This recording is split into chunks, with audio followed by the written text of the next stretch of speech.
In Japan, hiyashichuka is not really a dish, it's a season. It shows up the week summer turns hot and quietly disappears by autumn. Let me hand you the flavor I grew up eating. Stir the sauce together first because this cold summer sauce is the soul of the whole dish. Into a small container goes 3 tablespoons of soy sauce, 3 tablespoons of rice vinegar, a tablespoon and a half of sugar, a tablespoon of toasted sesame oil, a tablespoon of cold water, and 1/8 of a teaspoon of dashi granules.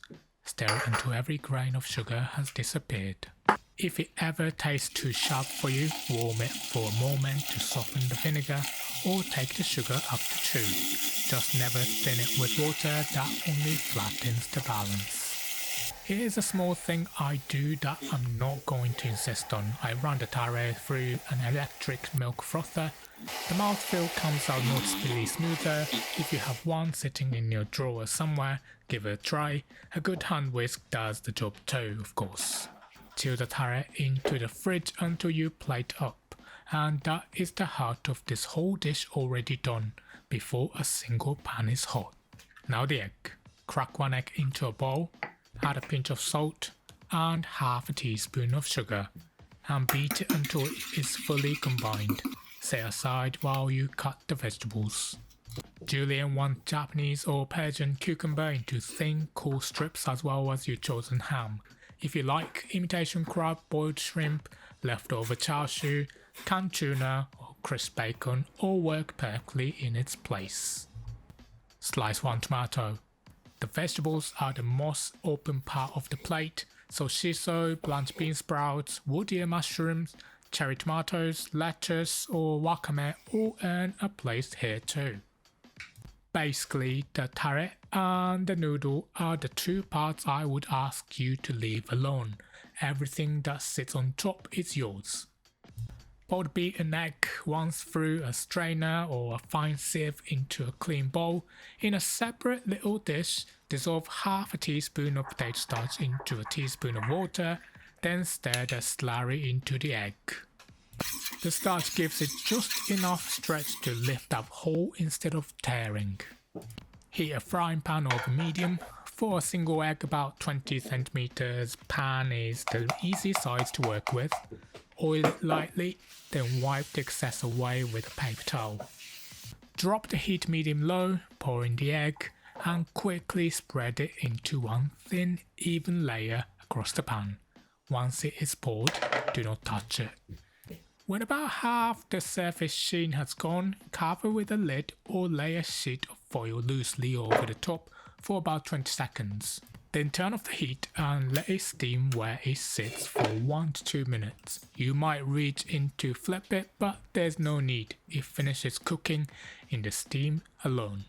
Lift an edge gently with cooking chopsticks and carefully peel the whole sheet out without a tear. Lay it flat to cool completely. Then stack it or roll it up, cut it into fine ribbons and fluff them apart with your fingers, and there is your Kinshi Tamago, a little pile of gold. If you'd rather skip the crepe, a sliced boiled egg, fried egg, even a quick scrambled all do the job. The egg is here for soft richness and colour, and it doesn't really matter what shape it arrives in. Now the noodles. Boil 3 portions of ramen noodles in plenty of water, around 10 times their weight.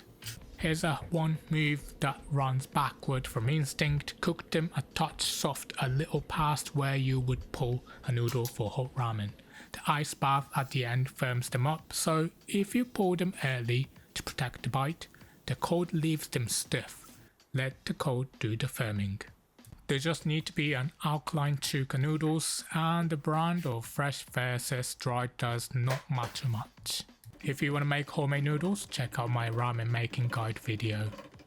The alkaline noodle is the only Chinese part of hiyashichuka. The name just points at the noodle. Udon or soba though are a step too far and turn it into a different dish. If you cannot find ramen noodles where you are, boil thin spaghetti with baking soda in the water. The alkaline reaction nudge is surprisingly close and it works. If you're interested, check out my spaghetti hack blog post. When they're done, drain off the boiling water. Now rub washed noodles on the running water, working them with your hands to strip the slippery film off the strands.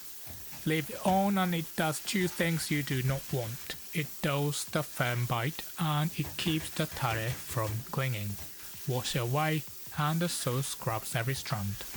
This is the opposite of pasta where you hold on to the starch. Once the noodles are cool enough, add ice cubes to really cool them down. Then remove the remaining ice cubes and drain them hard because water left in the noodles bleeds out and dilutes the tare, leaving it pale. Toast them with a teaspoon of toasted sesame oil so they stay loose and smell wonderful. That is the noodles done, cold and firm. Now plate it. Chill your serving plates first if you can so the cold noodles meet a cold surface and keep their chill. Divide the noodles among plates and pile each into a small mound in the center. Lean 30 grams, about an ounce of julienned ham against it, then the cucumber, the tomato, and the Kinshi Tamago, like spokes of a wheel with the colors spread around. If you like, finish with a little Japanese mayonnaise, some chili oil, toasted white sesame, or a pinch of benishoga. Pour the tare over the whole dish only now at the table. A noodle that sits in the sauce too early drinks it up and goes soft. Then mix it all well before you eat. And this is my hiyashichuka. After a hot day outside, this is the bowl that cools you straight back down. Make this tonight. Google hiyashichuka Sudachi for the full printable recipe with exact measurements and timing. Want even more delicious recipes? Grab my free cookbook from the link in the description. Okay, let's go over the ingredients one more time. And if you're ready to cook, grab the written instructions by clicking the full recipe box with a picture that's about to pop up on your screen.